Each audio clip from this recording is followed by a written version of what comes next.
Welcome back. You're with Money, Money, Money. We have our eye on 2016 and it's time to discuss the investment strategy for the coming year. And who should be answering all those questions but one of the best money managers in India, Nimesh, Shah, MD and CEO of ICICI Prudential AMC. So Nimesh, you've got a fair overview actually of the bigger trends for 2016. Let's now get to the smaller trends because, for a company or a stock, you can say the fundamentals don't change overnight, right? But because the stock is trading, the tendency to buy and sell for a retail investor becomes very strong actually.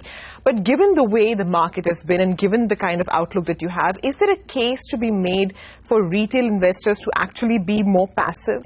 See, retail investors, if you see the current trend, the one of the trends that 2014-15 has changed, and I think it is because of the brilliant investor education that the media, for a change I'm giving credit to media, the way the electronic media and the print media has gone about investor education, I think the mutual fund industry is seeing inflows only because of them. If you see, people are not coming. Last 18 months data, despite the rally that we saw in 2014, people are not directly going into markets and buying long only equity.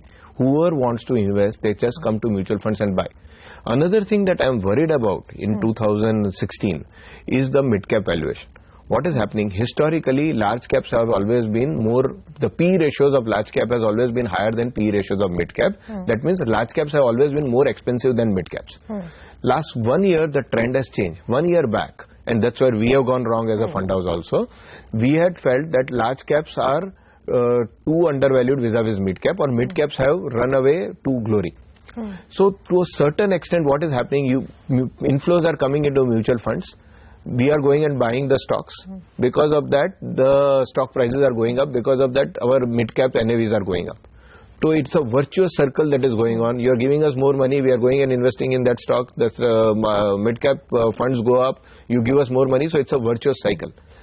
At some point of time, if the inflows stop into mutual funds, the mid-caps can fall big time. So I think a huge source of volatility in the coming year is also coming because of mid-caps. So people should be very careful before they invest in mid-caps. Okay, so let's talk about one of your success stories then, which is your balanced fund, which you were speaking about earlier. Your AUM has grown from 750 crores now to about, 10,000 odd crores. You're getting some 30% of the industry inflows into your balanced funds. Is there potential for this fund to actually consistently keep growing from here? I mean, is the hybrid-oriented equity fund the fund of the future, really? It is not only hybrid fund. Balanced fund is any balanced fund. We have got ICICI Prudential balanced fund, which invests 65% into debt and 35% in equity. That's more or less a fixed allocation. But there is another concept, which is the volatility concept that gains out of volatility. I believe in markets like 2016, when we expect volatility to continue in the market, it is better to invest in a dynamic asset allocation fund. A balance advantage is a fixed allocation, 65 equity, 35 debt. But a dynamic asset allocation or a balance advantage fund will toggle between equity and debt based on the levels of the market. So it is good for the retail investor to get into balance advantage fund rather than balance. And you are always acting. The capacity issue in this kind of funds is not there. I can take 25,000 crores also in this fund, because when everybody is selling, you are buying. Right? What happens when the markets are going down, everybody is selling. At that time, you are a buyer. And when the markets are going up, when everybody is buying, you are selling. So since you are going reverse of the market, there is no problem. Even if the fund becomes 20,000 crores or 30,000 crores tomorrow, we'll be able to take on more capacity. So I believe worldwide it is happening where the dynamic asset allocation products are becoming big. We have caught the trend early. ICICI Prudential has caught the trend early in India. And I believe that this trend, other AMCs will also come in. And this segment, there will be equity funds, there will be debt funds, and there will be dynamic asset allocation funds, which toggle between equity and debt based on the level of the market. This is a big segment. And thereby eliminating the need for asset allocation for the smaller investors. What SIP has done for the retail investor, he has taken the timing out of the market. Similarly, balance advantage fund, for one-time investor, it takes out the timing. Okay. All right. Fair enough. Now tell me one thing. We've spoken very often and, we've discussed that past performance is never the best indicator for future results, right? Which then is the best way for a person to actually pick a fund? I mean, your balanced fund aside, which is the flavor of all seasons, but which is the best way for a person to actually pick a fund house or a fund? I mean, should it be the fund manager? What are the parameters? I feel it is always a mix of both. I think for me as a person, the brand matters a lot. Whether the brand, when you are managing people, today we manage 1,70,000 crores of public money. So it's such a huge amount of money in fiduciary capacity. So the only thing that we enjoy is the trust of people.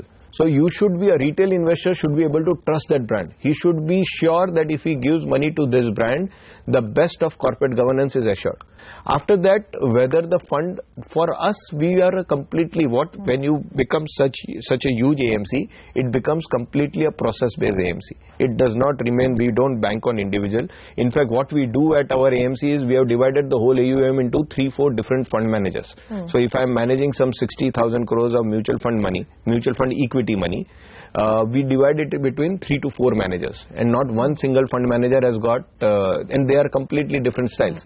So diversification happens within the company. So that's what we focus on. The retail investor, according to me, should give money to a responsible brand, and past performance is important as a parameter. It is a threshold. That is not the reason that you give me money. Okay, and just like you say that, your AUM is diversified between fund managers, what is a good diversification strategy for a small investor? Because, see, between assets, now you say, okay, give me the mandate, let me manage the allocation between the assets. But between funds, there's a tendency for people to actually go for, say, 10 or 15 funds just because they feel that, they want, that's going to minimize their risk. So how much diversification, and at what point becomes too much diversification? See, mutual fund itself, any fund of ours will buy 30 to 50 stocks. So that itself you are diversifying. So even if suppose you are with a single fund house and a single fund manager within that fund house, then also you get some 30 to 40 different scripts, right? So that itself is diversification. So it might sound as a biased reply, but 100% of my money is with ICICI Prudential fund, right? And I don't think I'm not getting diversification, because within the fund house there are 3 different thought processes of fund management which are, we allowed them to prosper. So I've got funds with 3 different fund managers within the same company, and I don't feel I'm not getting the benefit of diversification. Why I'm saying? Because 99% of diversification benefits happen when you invest in 32 scripts. Beyond that, diversification is meaningless. In fact, your returns will become very average if you diversify beyond that.